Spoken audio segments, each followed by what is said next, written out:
మహిమోన్నతమైన కృపను బట్టి ఇక్కడ 24 పెద్దలు 4వ అధ్యాయంలో 10, 11లో ఒక ఆరాధన చేస్తున్నారు.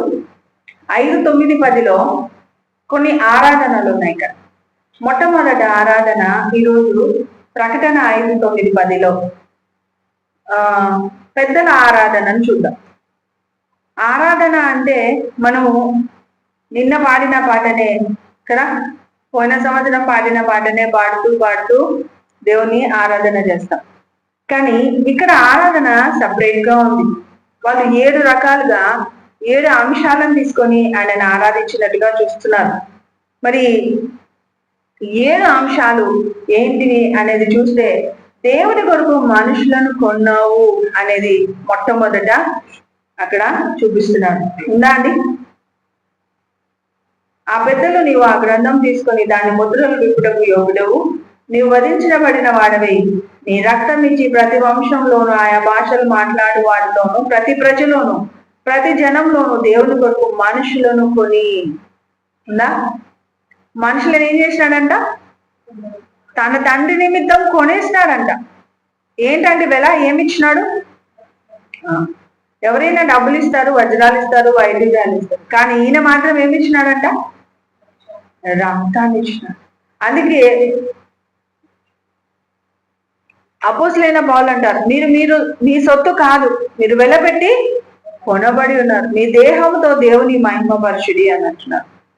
అంటే ఈ దేహంతో దేవుని ఎలా మహిమపరచగలగాలి? ఆ యొక్క మహిమను బట్టి ఎవరికి ఘనత వస్తుందంటే, ఎఫెసీయులకు రాసిన పత్రిక 5వ అధ్యాయం 1, 2, 3 వచనాలు చూద్దాం. ఎఫెసీయులకు రాసిన పత్రిక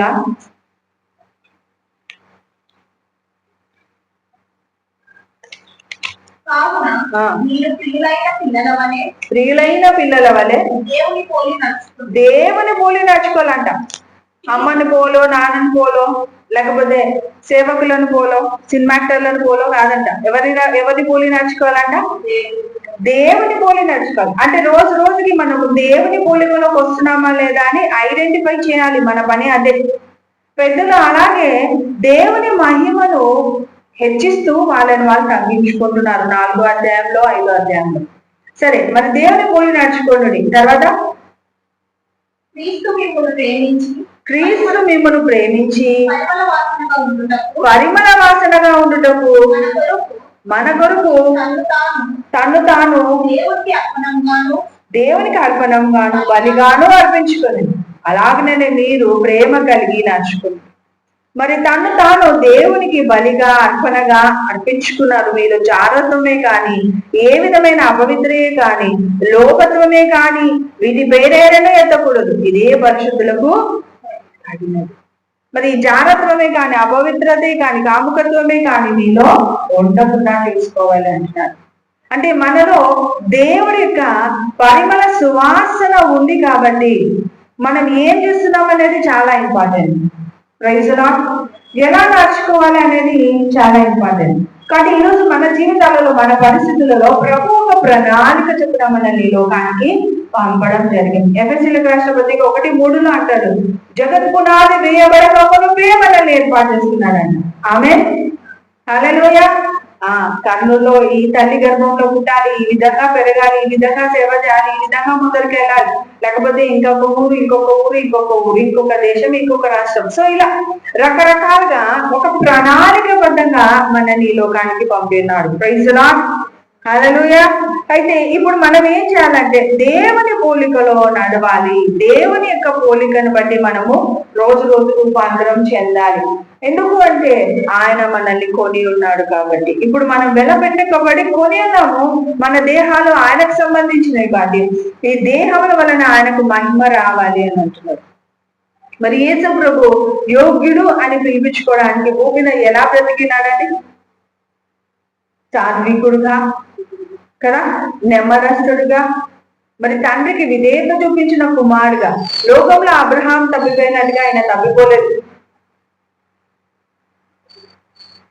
ఆదాం తప్పిపోయినట్టుగా తప్పిపోలేదు, అనుమానించలేదు.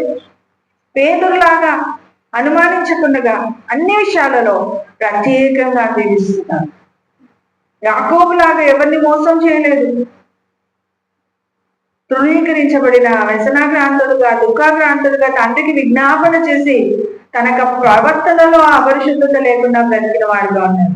హల్లెలూయా.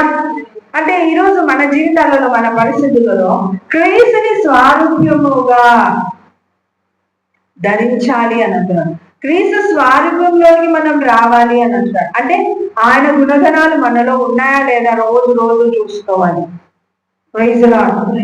సో అలా వీళ్ళందరూ దేవుని కొరకు మనుషులను కొన్నావు అని దేవుని ఆరాధించినట్ట. ఎలా కొన్నావు? విధేయతతో కొన్నావు, ప్రేమతో కొన్నావు, అవమానాలతో కొన్నావయ్యా అంటూ మహిమ నుండి అధిక మహిమలోనికి రాగలిగే అర్హుడు ఒక్కడివే, నీ ద్వారా మాకు కృపించడం అంటున్నాడు. రెండోది వచ్చేసి నీవు యోగ్యుడు అని అంటున్నాడు. అది ఇంత ఒక లైన్ లోనే ఏమంటున్నాడు? నీవు యోగ్యుడు అంటున్నాడు. గ్రంథము చుట్ట విప్పడానికి కదా, ప్రజలని శిక్షించడానికి, ప్రజలకు తీర్పు తీర్చడానికి నువ్వు ఒక్కడవే యోగ్యుడు, నువ్వు ఒక్కడవే పరిశుద్ధుడు, నీకు అసాధ్యమైనది ఏది లేదు అని అంటున్నాడు. సో ఆ యోగ్యత మన జీవితాలలో ఉండాలి. మంచిగా పరీక్ష రాసి పాస్ అయితేనే మనం ఇంకొక క్లాస్కి వెళ్ళగలుగుతాం. అవునా అండి? సో అలా దేవుడు భూమి మీద మరణాన్ని జయించడానికి మనిషిగా ఈ లోకానికి వచ్చి ఆయన చేయవలసినవన్నీ టెస్ట్లలో పాస్ అయినాడు కాబట్టి ఆయన మళ్ళా పరలోకంలో మహిమ పొందుతున్నాడు. ఆమేన్. సో యేసు ప్రభువుని ధరించిన మన జీవితంలో కూడా భూమి మీద అనేకమైన టెస్టులు, ఏ ఒక్క టెస్ట్ లో కూడా ఫెయిల్ అవ్వద్దు. ఆమేన్. ఫెయిల్ అవ్వడం దేవుని చిత్తం కాదు. మరి అలాగే ఆయన మానవుల పాప పరిహారార్థ నిమిత్తం వధింపబడిన గొర్రెపిల్లగా వచ్చినాడు. మరి ఆయన కొమ్ములు ఆయన సర్వాధికారాన్ని తెలియజేస్తున్నాయి. 7 దీప స్తంభముల మధ్య అవునా ఉన్న ఆయన 7 సంఘాలకు అధిపతిగా ఉన్నాడు. మరి 7 సంఘాల గురించి 2-3 అధ్యాయాలలో మనం చూస్తాం కదా. చెవి గలవాడు ఆత్మ చెబుతున్న సంగతులు వినుగా కానీ మనం చెప్పుకున్నాం. మరి దేవుని యొక్క మహిమోన్నతమైన కృపను బట్టి అలాగే ఆయన 7 కన్నులు కలిగిన వాడు, అంతటా ఉండేవాడు, అన్నిటినీ పరిహరించేవాడు, అన్నిటినీ లెక్కలోకి తీసుకొని తీర్పు తీర్చడము అర్హుడు ఆయన. అంటే ఈరోజు మన జీవితాల్లో మన పరిస్థితులలో దేవుని మహిమపరిచే బిడ్డలుగా మనం ఉండాలి అనేది ఆయన కోరుకున్నాడు. మరి ఆయనకి రక్తము లేదు, శరీరము లేదు, మాంసము లేదు. అయితే నా నిమిత్తము రక్త మాంసములు ధరించిన వాడుగా, శరీరాన్ని ధరించిన వాడుగా ఉండడానికి లోకానికి వచ్చినాడు. ఆమేన్. అంటే ఎంతగా తగ్గించుకున్నాడండి, ఎంతగా మనల్ని ప్రేమించినాడు, ఎంతగా మనల్ని ఉద్ధరించాలనుకుంటున్నాడు. అంతగా మనం ఆయనని యోగ్యుడని గణపరిచే వారంగా ఉండాలి. హల్లెలూయా, హల్లెలూయా. సో మన తల్లిదండ్రుల యొక్క కష్టాన్ని ఒక్కోసారి పరీక్షించుకో. వాళ్ళు ఏం కష్టపడుతున్నారులే అన్నట్టుంటది, కానీ మన కష్టం వచ్చేసరికి ఎంత కష్టపడుతున్నా నేను అనే ఒక ఉద్దేశంలో ఉంటాం కదా. అయితే ఇక్కడ 24 మంది పెద్దలు దేవుడి యొక్క కష్టాన్ని సునాయాసనంగా తీసుకోలేదు. చాలా అబ్జర్వ్ చేస్తున్నారు, ఆయన చాలా ఎక్కువగా ప్రేమిస్తున్నారు. అందుకే దేవుని మాత్రమే వాళ్ళు హెచ్చిస్తున్నారు, సంకీర్తన పాడడానికి ఇష్టపడుతున్నారు, ఆరాధించుతున్నారు. మూడోది వచ్చేసి వధింపబడిన వారు అంటున్నారు. సింహాసనంలో ఉన్న ఆ దేవుని యోహాను చూసినప్పుడు ఆయన రూపాన్ని ఆస్వాదించగలుగుతున్నాడు, కానీ అక్కడ రక్త మాంసాలు ఉన్నట్టు చెప్పడం లేదు. అయితే వధింపబడినట్టుగా ఉండే ఒక గొర్రె పిల్లని నేను చూస్తున్నాను అంటున్నాడు. మళ్ళీ యేసు ప్రభు యొక్క రూపాన్ని చూసినప్పుడు అంటే తండ్రి యొక్క మహిమను ఆయన ఒక్కసారిగా చూసిన తర్వాత నేను ప్రియ శిష్యుడను అనడం వదిలేసినాడు అంటాను. శిష్యులలో ఒక్కడిని అంటే ముఖాముఖిగా చూసినప్పుడు కలిగిన ఒక అద్భుతమైన దర్శనాన్ని యోహాను వర్ణనాతీతంగా ఉంది అని అంటున్నాడు. ఆ మహిమను తగ్గించుకుని శరీరధారిగా ఈ లోకానికి రావడం అనేది ఎంత గొప్ప కృపనో తెలుసా అని అంటున్నాడు. ప్రైజ్ లార్డ్, హల్లెలూయా. సో ఈరోజు మన జీవితంలో మన పరిస్థితులలో మనం తగ్గించుకుంటున్నాము, మనం ఉద్ధరించున్నాము, మనం నడిపిస్తున్నాము అని మన గురించి మనమే ఆలోచిస్తున్నాం. కానీ ఆల్రెడీ మన కోసం తగ్గించబడినాడు, మన కోసం ధృవీకరించబడిన, మన కోసం వ్యసనాగ్రాంతుడిగా ఉన్నాడు. ఆయన మన కోసం తన ఇక ప్రాణంను వెలగా చెల్లించడానికి ఈ లోకంలో రక్త మాంసములు ధరించిన వ్యక్తిగా దిగి వచ్చినారు. Praise Lord. అంటే ఆయనకు మించిన గొప్ప త్యాగశీలి ఎవరైనా ఉన్నారా? మరి ఆయనకి మాదిరిగా ఉండాలని నిన్ను భూమి మీదకి పంపించినాడు కాబట్టి నువ్వు రోజు త్యాగం చేయాల్సిందే, రోజు నువ్వు చెమట కాచాల్సింది. అవునా? చెమటను రక్త బిందువులుగా కాచిన యేసుక్రీస్తు కంటే గొప్పగా ఏం మనం కష్టపడడం లేదు. బట్ క్రీస్తుని పోలి నడుచుకోవాలి. తర్వాత నాలుగో అంశం ఏంటంటే తన రక్తం ఇచ్చిన వాడుగా అన్నాడు. ప్రకటన 1:6 అంటున్నాడు, గొనగక సనగక మరి దేవుడు తన రక్తమునిచ్చిన ప్రేమామయుడిగా అన్నాడు. 1:6 చదవండి. ప్రకటన 1:6. మనల్ని ప్రేమించుచు తన రక్తం వలన మన పాపముల నుండి మనల్ని విడిపించిన వానికి మహిమయు ప్రభావమును యుగ యుగములు కలుగుతా. ఒక్కరోజు కాదంట, యుగ యుగాలు. అంటే మనము, మన పిల్లల పిల్లల తరాలు కూడా ఆయన స్తుతి నొందుటకు అర్హుడుగా ఉన్నాడండి. కాబట్టి మరి ఆయన రక్తం ఇచ్చి మనల్ని కొన్నాడు. డబ్బులిచ్చి కాదు, రక్తం ఇచ్చి కొన్నారు అని అంటున్నాడు 5వ అంశం. అంటే ఇప్పుడు కొనబడిన వారముగా ఉన్నాం. అంటే అమ్మివేయబడిన యోసేపు విషయానికి వస్తే ఐగుప్తులు కొన్నారు కాబట్టి ఆయనకు ఫ్రీడమ్ ఉందా? లేదు కదా. ఆయనకు వాళ్ళు ఏ పని చెప్తే ఆ పని చేసే ఒక బానిసత్వం కిందికి తీసుకొని వచ్చినాడు యేసేపు. అయితే ఇక్కడ యేసు ప్రభు మనల్ని కొన్నందువలన ఏం జరుగుతుంది అంటే చివరిగా 7లో చూస్తాం. ఒకసారి చూడండి. 6వది ఏమనుందంటే రక్తం ఇచ్చి కొన్నవాడుగా ఉన్నాడు. తర్వాత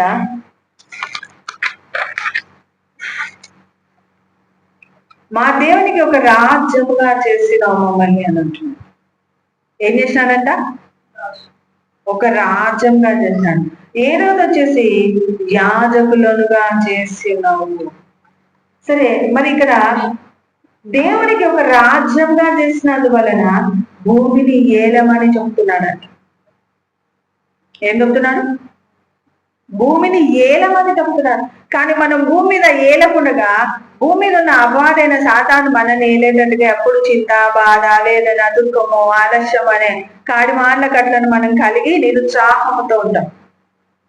ఇక్కడ యోసేపు అమ్మివేయబడిన విధానాన్ని బట్టి అన్నలకు స్వాతంత్రం వచ్చింది, అన్నలకు ఆశీర్వాదం వచ్చింది, అన్యుల మధ్యలో దీవెన వచ్చింది.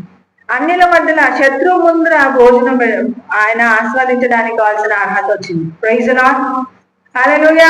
అంటే ఈరోజు మన జీవితంలో యేసు ప్రభువు బలియాగమైనందువలన మనకు భూమి మీద మరల అధికారం అనుగ్రహించబడింది.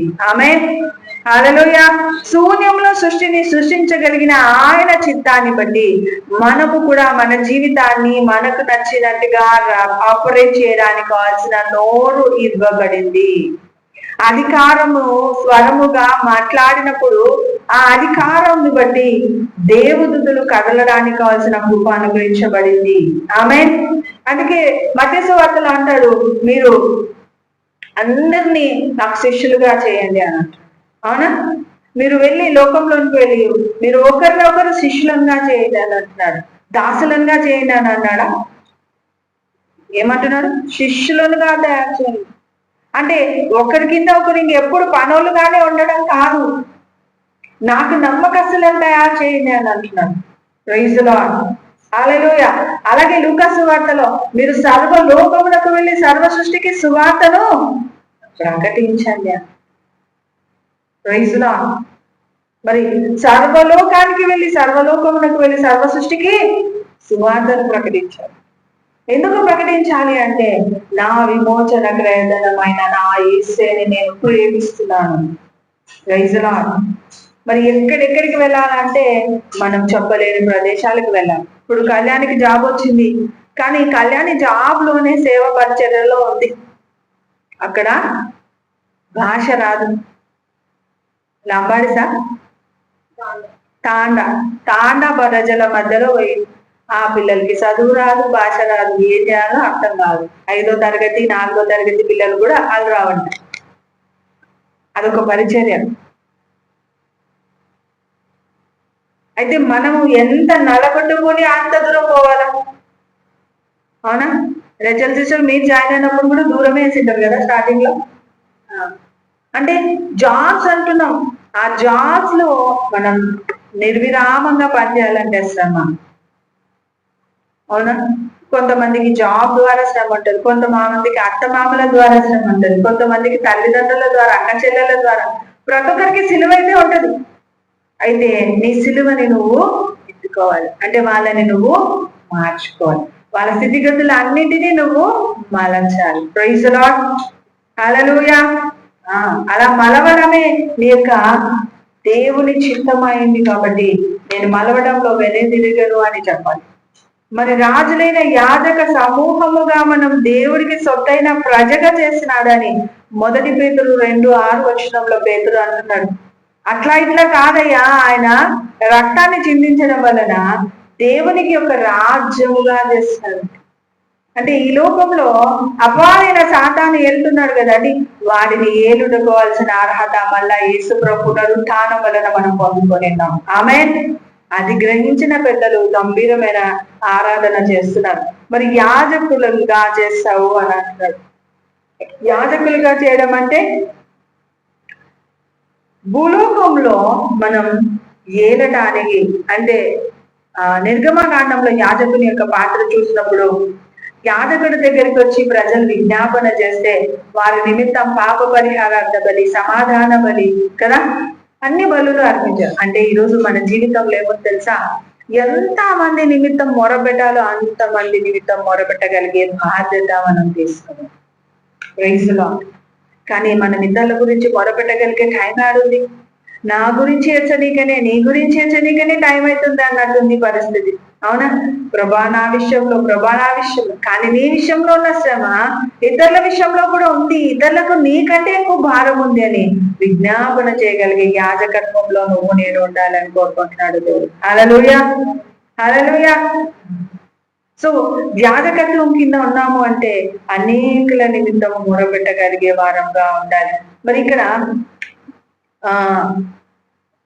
ప్రజల పక్షాన విజ్ఞాపన చేయడము, దేవుని ఆలోచన ఎవరికి అవసరమో వారికి తెలియపరచడం చాలా అవసరం. మరి దేవుని ఆలోచన సభలో 24 పెద్దలు ఉన్నారు. ఆయన ఆలోచన వీరు గమనించి ఆరాధిస్తున్నారు. మరి మీ ఆలోచన సభ యజమానుడు దేవుడేనా, సాతానుడా? ఎవరికి నీ ఆరాధన చెందుతుంది? సాతానుకు చెందుతుందా, యేసేకు చెందుతుందా? సాతానుకు చెందడం అంటే కూర్చొని ఏడవడం అన్నమాట, కూర్చొని చింతపడడం, కూర్చొని దుఃఖపడుతూ ఉండడం, కూర్చొని వ్యసన కాంతుడుగా అయిపోవడం, నిరుత్సాహంతో వేదనతో కురిగిపోవడం. అలా ఉండడం వలన ఏమని వస్తుందా అండి? సాతానికి ఆ యొక్క వేదన అగ్రునించే విధంగా ఉంటుందండి, దుఃఖం అగ్రునించే విధంగా ఉంటుంది, అవిధేయత అగ్రునిస్తూ సంతోషిస్తాడంట. అరే నేను ఈ పిల్లుని, ఇక అమ్మాయిని నేను చెడగొట్టినందుకు దేవుడు దుఃఖపడుతున్నాడు కాబట్టి నాకు సంతోషంగా ఉంది. కాబట్టి నీ సింహాసనంలో ఎవరికేసి ఆరాధిస్తున్నావు? 24 పెద్దలు తన సృష్టికర్త అయిన దేవుని చూసి ఆరాధిస్తూ ఆయన తగ్గింపులని చెప్తున్నారు, ఆయన వెల ఏమిచ్చినారో చెప్తున్నారు, ఆయన హృదయ వేదన ఏంటో చెప్తున్నారు, ఆయన వలన భూమి మీద ఏమొచ్చింది అని చెప్తున్నారు. మనకు అధికారం వచ్చింది భూమి మీద. దేనికి అధికారం వచ్చిందంటే చింతపడకుండా, అభద్రతా భావంలో ఉండకుండా దేవుని గణపరచడానికి కావాల్సిన ఆధిక్యత మనకు అనుగ్రహించబడింది. ఇంత గొప్ప ఆధిక్యత, ఇంత గొప్పగా మహిమను మనం స్వతంత్రించుకోకుండా మనం నిరుత్సాహపడడం ఎంతవరకు కరెక్ట్? నీ దగ్గర నుండి దేవునికి ఏం రావాలంటున్నాడు? ఎఫెసీయులకు రాసిన పత్రిక 1:5 5:4 చూడండి. 3 చదివినాం కదా, 4 చదవండి.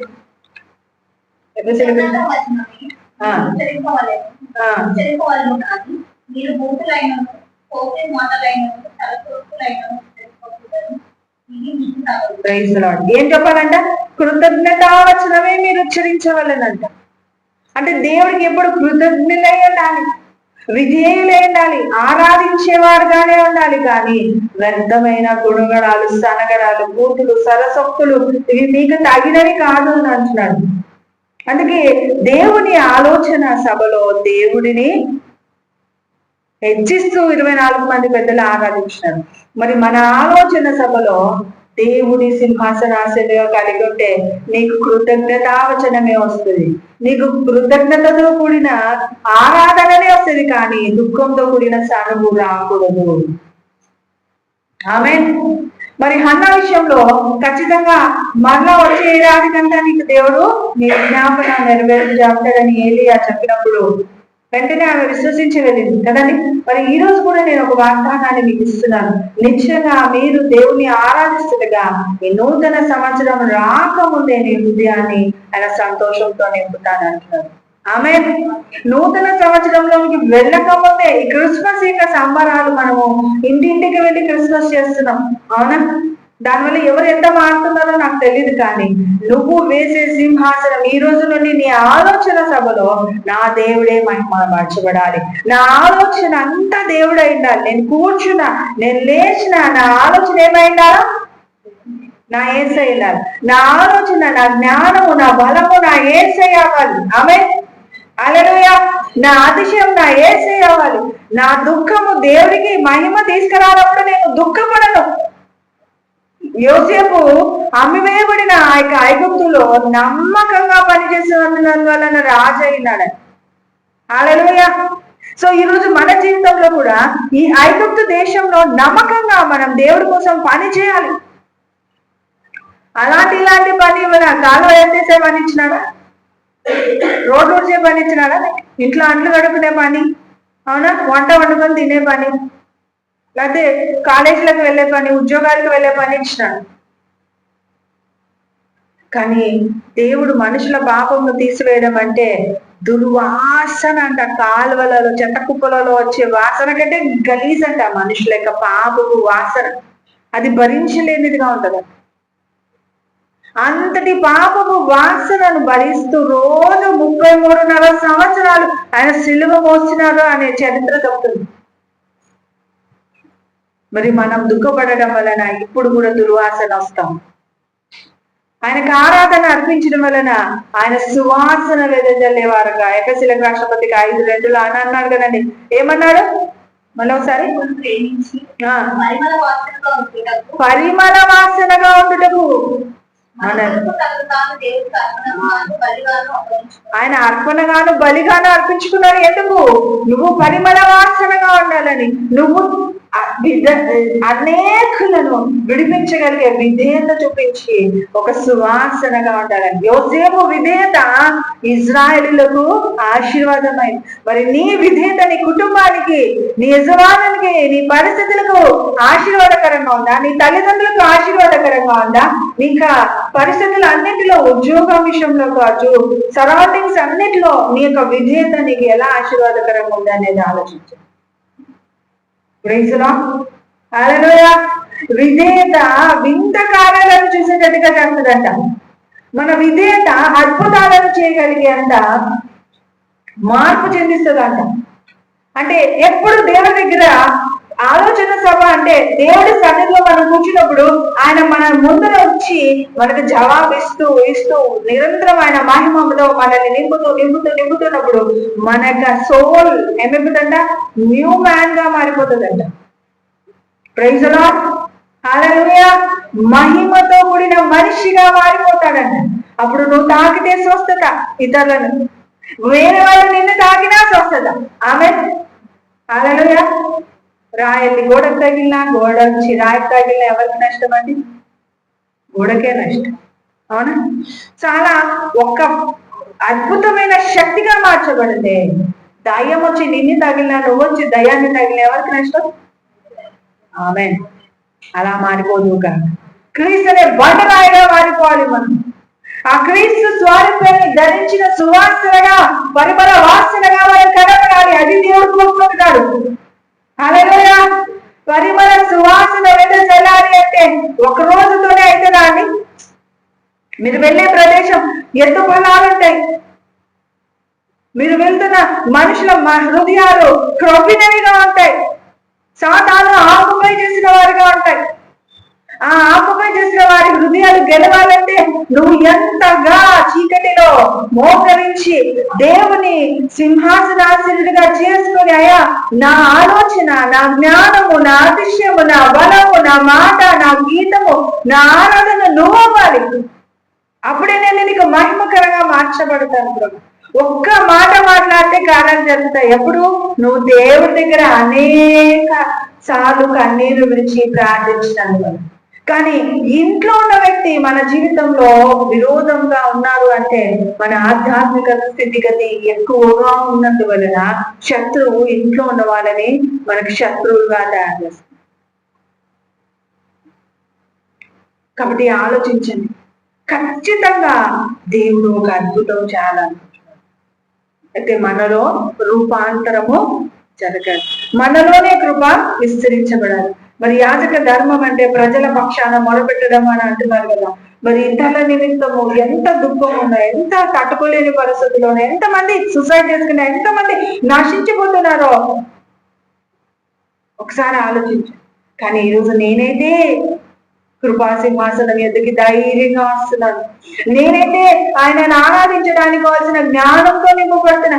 నేనైతే అవిధేయులుగా ఉన్నప్పటికీ జ్ఞానముతో ఆయన నన్ను ఉజ్జీంపజేస్తున్నాడు, కృపతో నన్ను హెచ్చిస్తున్నాడు, ఆదరిస్తున్నాడు, ఉద్ధరిస్తున్నాడు, వర్ధలింపజేస్తున్నాడు అని చెప్పుకోగలిగే అతిశయం మనకిచ్చినాడు దేవుడు. హల్లెలూయా. నిజంగా ఈరోజు మనల్ని దేవుడు ప్రేమిస్తున్నాడని మనకు తెలుస్తుందా లేదా? దేవుడు మనకి హెచ్చరిస్తున్నాడని తెలుస్తుందా లేదా అంటే ఎస్, ఆయన మనల్ని దర్శించేవాడుగా ఉన్నాడు, మనల్ని ప్రేమించేవాడుగా ఉన్నాడు. అందుకే ఇక్కడ వ్యక్తిగత ప్రార్థన జీవితమును మనం మార్చుకోవాలి. వ్యక్తిగత ప్రార్థన జీవితంలో దేవుడి యొక్క స్వరాన్ని వినగలగాలి, దేవుడి యొక్క చిత్తాన్ని చేయగలగాలి, దేవుని యొక్క హృదయాన్ని మనం అర్థం చేసుకున్న వారుగా ఉండాలి. అంటే క్రీస్తుని పోలి నడుచుకోవాలి. ఈ లోకంలో తాను తండ్రి దగ్గర ఎలా సమయాన్ని వెచ్చించి తన తండ్రి చిత్తాన్ని భూమి మీద ఎలా నెరవేర్చినాడు యేసయ్య, అలాగే మనం కూడా నెరవేర్చగలగాలి. Praise Lord. హల్లెలూయా. మరి దావీదు ఆదికాండం 4లో 1 నుండి 5 వచనాలు చూస్తే కయ్యూను హేబేలు యొక్క బలిపీఠాన్ని చూస్తాం. మరి దావీదు బలిపీఠాలన్నీ కీర్తనలో చూస్తాం. సంకీర్తనలో దావీదు దేవాది దేవుని ఎలా ఎలా స్తుతించినాడు, ఎలా కొనియాడినాడు అనేదంతా మనం ఎక్కడ చూస్తాము? సంకీర్తనలలో చూస్తున్నాం. దినవృత్తాంతాల గ్రంథంలో, సమూయేలు గ్రంథంలో కదా, రాజుల గ్రంథాలలో దావీదు గురించి కొన్ని అంశాలు చూస్తున్నాం. అయితే ఇక్కడ ఆదికాండం 4:1 నుండి 5 వచనాలలో కయ్యూను హేబేలు వేసిన బలిపీఠాలలో కయ్యూను అర్పణ దేవుడికి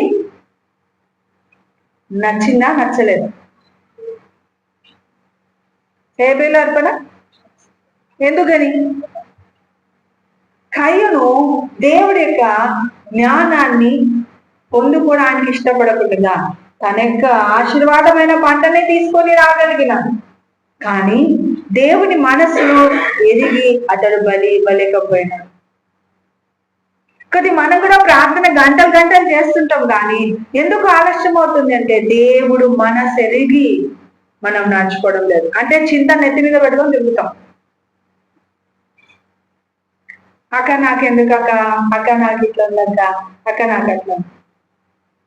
మీరే యేసు నామంలో ఇది నా మీద ఉండడానికి లేదు. అపవాది అధికారం నేను విరగొడుతున్నాను. అపవాది నన్ను ఏలాలనుకుంటున్నా, వాడి ఆలోచన లయం చేస్తున్నానని మొదటికి వెళ్ళిపోండి. లోకంలో ఏళ్ళటకు మీకు అధికారం ఇచ్చినాడు కదా, ఆయన రాజ్యంగా మార్చినాడు మనని. ప్రకటన 5:9-10. అవునా? ఆయన బిడ్డలుగా మార్చేసినాడు. కాబట్టి ఇప్పుడు నువ్వు పలికినేదే సాతానుడు చేయాలి తప్ప సాతానుడు ఆలోచించినది నువ్వు చేయకూడదు. కాబట్టి మన ఆలోచన సభలో దేవుణ్ణి తండ్రిగా కలిగి ఉండగలగాలి. మరి కయ్యూను శపితమైన భూమిలో పండిన వాటిని తీసుకొచ్చి దేవుడికి ఇచ్చినాడు. కానీ హేబేలు తన తండ్రిని తల్లిని సన్మానించిన వాడుగా, ఆయన యొక్క జ్ఞానాన్ని తెలుసుకున్న వాడుగా, ఆయన యొక్క ప్రత్యేకతను ఎరిగిన వాడుగా ఉన్నాడు. సో అన్నింటినీ చూస్తున్న వాడుగా ఉన్నాడు. అన్నింటిలో ఆదరించబడే యొక్క వచనం ఏం జరిగింది? ఎప్పుడు ఎలా వీరికి విమోచన జరిగింది. వీళ్ళు చేసిన పాపం వలన దేవుడు ఏం చేస్తున్నాడు, అన్ని కనుక్కొని రక్తం లేకుండా పాప విమోచన జరగదు అంటూ తన శ్రేష్టమైన గొర్రెలను తీసుకొచ్చి ఆయన బలి అర్పించేస్తుంది. అంటే మనస్సుతో దేవుడి దగ్గరికి రాగలిగి, జ్ఞానముతో రాగలిగిన, ఐశ్వర్యముతో రాగలిగిన, సమృద్ధితో రాగలిగిన, పరిశుద్ధతతో రాగలిగిన. Praise lord. ఈయన శ్రేష్టమైన ఆకుకూరలను పండించిన వాటిని అన్నిటినీ ధాన్యాలను తీసుకొని రాగలిగినాడు. కానీ హృదయపూర్వకంగా దేవుడికి ఏది ఇష్టమో కనుక్కోలేకపోయినాడు. శపితమైన ఆ భూమిలో నుండి తీసుకొని వచ్చినాడు. కాబట్టి ఈరోజు మనం కూడా డబ్బు ఇస్తే సరిపోతుంది, ధాన్యం ఇస్తే సరిపోతుంది, అది ఇస్తే సరిపోతుంది కాదు. విరిగి నలిగిన హృదయము దేవునికి ఇష్టమైన బలి అర్పణ. ఏమర్పణ కావాలా దేవునికి? విరిగి నలిగిన హృదయమే దేవుడికి సంపూర్ణంగా మొరపెట్టగలదంట. కాబట్టి మన చుట్టూ శత్రువులు ఉన్నందువలన ఏం చేయాలా? దేవా నాకు ఎందుకు అని చింతపడదు, అపవాదికి చోటు ఇవ్వకూడదు. కానీ దేవా ఈ జ్ఞానం నాకు ఇచ్చినందుకు వందనాలు. ఒకరు నన్ను బాధించకపోతే, ఒకరు నన్ను తృణీకరించకపోతే, ఒకరు నన్ను అవమానించకపోతే నాకు ఇంకా విలువ తెలిసేది కాదు. నా కొరకు అవమానింపబడిన, తృణీకరించబడిన, బాధించబడిన, విడుదల అనుగ్రహించిన అందరి బట్టి నీకు వందనాలని చెప్పగలగాలి. మరి యోగు తన కుటుంబం కోసం బలిపీఠం కట్టినాడు. 1:5 ఆదికాండం 14:18-19 మెల్కీసెదెకు యాజకత్వాన్ని అబ్రహాము జీవితంలో చూడగలుగుతాం. మెల్కీసెదెకు క్రమం చొప్పున అని అంటున్నారు కదండి. మరి మెల్కీసెదెకు అంటే ఎవరు అంటే, మరి ఆయనకు తండ్రి లేరు, తల్లి లేదు అని చెప్తే యేసుక్రీస్తే అయి ఉన్నాడు అని ఒక సారాంశము చెప్పబడుతుంది. మరి నిర్గమకాండం 19:6 యాజకత్వము సమాజం కొరకు ప్రార్థించడము, మరి యాజకులు ఉంటే సమాజం నిమిత్తం ఎలా ప్రయాసపడాలో తెలియపరిచిన ఒక బలిపీఠాన్ని అక్కడ చూపిస్తున్నారు. మరి నిర్గమకాండం 30:30 అహరోను యొక్క యాజకత్వం, అహరోను కుమారులు అహరోను ఎలా యాజకత్వాన్ని జరపాలో అక్కడ హెచ్చరికలు చూడగలుగుతున్నారు. మరి హెబ్రీయులకు రాసిన పత్రికలో 9:11-12 వచనాలలో, 7:20-21 వచనాలలో క్రీస్తు యొక్క యాజకత్వాన్ని మనము చూడగలం. యేసుక్రీస్తు యాజకత్వం కింద ఉన్నాం ఇప్పుడు మనం. Praise Lord. ఆయన యాజకత్వం కింద ఉన్నాం కాబట్టి మనము ఆయనను ఆరాధించే వారుగా ఉండాలి. మరి ఇక్కడ పెద్దలు ధూపార్తులు పట్టుకొని ఉన్నారు అని అంటున్నారు. ఆ ధూపార్తి అంటే ఏమని అర్థము? అనేక ప్రార్థనలు, అనేక విజ్ఞాపనలు. ధూపం వేయాలంటే ఏమేమి అవసరం? బొగ్గులు, ఇంకా సాంబ్రాణి. బొగ్గులు సాంబ్రాణి అంటే అవుతుందా? పాత్ర, బొగ్గులు, సాంబ్రాణి ఉంటే అవుతుందా? ఏముండాలి?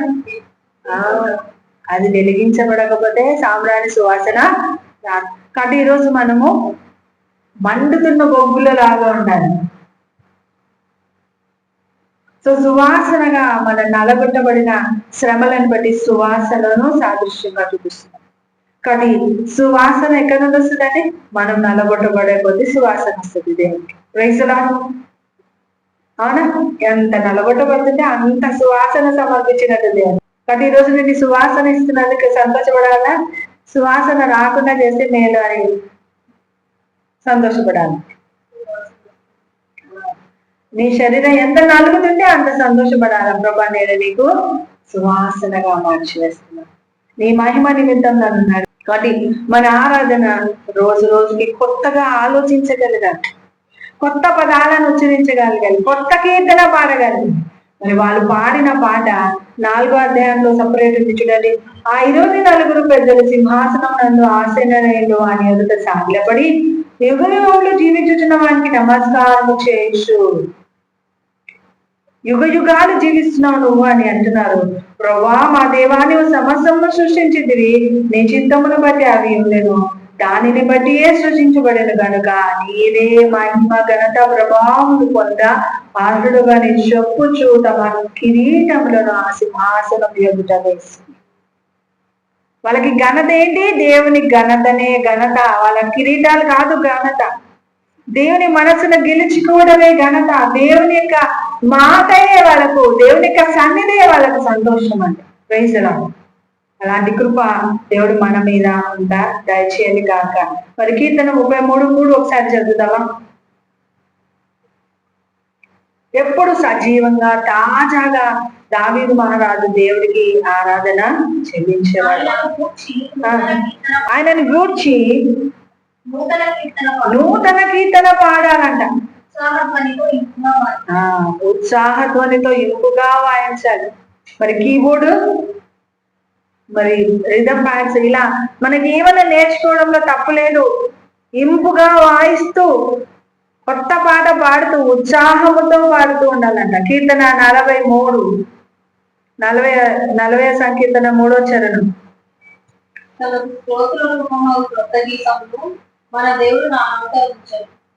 తనకు స్తోత్ర రూపమగు కొత్త కీర్తన దేవుడు నా నోట ఉంచాడు. అంటే ఎన్ని అద్భుతాలు చూస్తున్నాడు దావీదు మహారాజు. స్తోత్రం చెల్లించగలిగేంత అర్హత దేవుడికి ఉంది అని చూపిస్తున్నాడు. మహిమా ప్రత్యక్షతలు ఆయనలో ఉన్నాయని తెలియపరుస్తున్నాడు. మరి 96:1 యెహోవా మీద కొత్త కీర్తన పాడుడి సర్వజనులారా, యెహోవా మీద పాడుడి. కొత్త కీర్తన పాడుడి సర్వజనులారా, కొత్త కీర్తన యెహోవా మీద పాడుడి. ఆమేన్, హల్లెలూయా. ఎట్లా పాడాలా? కొత్తగా పాడాలి. మరి కీర్తన 149:1 యెహోవాను స్తుతించుడి, కొత్త కీర్తన పాడుడి.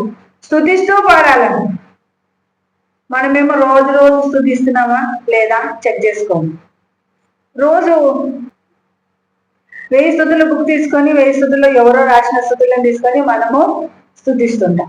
కానీ ఈరోజు వాక్యంలో నీకేం మాట్లాడినాడు ఆ పదాలతో స్తుతించాలి, ఆ పదాలతో దేవుని ఆరాధించగలగాలి. So practice యువర్సెల్వ్స్. కీర్తన 144:9 దేవాన్ని గూర్చి కొత్త కీర్తన పాడేదను అంటున్నాడు. ఏమంటున్నాడు? కొత్త కీర్తన, కొత్తగా పాట పాడగలిగే. యెషయా 42:10 యెహోవాకు కొత్త గీతం పాడుడి, భూదిగంతముల నుండి ఆయనను స్తుతించుడి. కొత్త కీర్తన పాడడంలో ఉన్న సమృద్ధి, కొత్త కీర్తనలో పాడడంలో ఉంటున్న ఆనందాన్ని ఇక్కడున్న మనందరి జీవితాలలో ఆస్వాదించుకోవాల్సిన కృప అనుగ్రహించబడును గాక. ఆయన మనల్ని విడువక ప్రేమించును గాక. ఆయన మనల్ని నడిపించును గాక. ఆయన సమృద్ధితో మనల్ని తృప్తిపరచును గాక. అందరికీ